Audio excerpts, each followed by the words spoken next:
বৃক্ষমেলা থেকে এবার এই ড্যানটা নিয়েছিলাম এই কালারটার জন্য।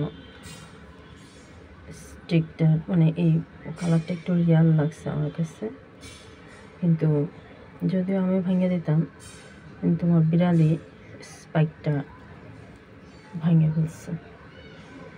এখন আমার কাছে তেমন কিছুই নেই, শুধু খোয়া ছাড়া।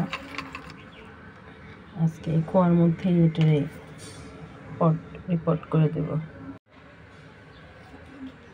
এটা এখান থেকে আমি প্লাস্টিকের এই ছোট্ট পটটা এটা ফেলবো, আর হচ্ছে যে মোড়া শিকড়গুলো আছে সবগুলো শিকড় কেটে ফেলবো।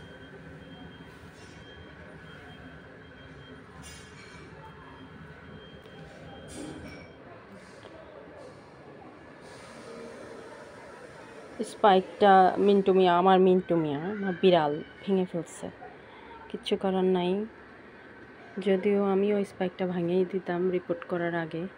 ওনাকে রিপোর্ট করা কমপ্লিট।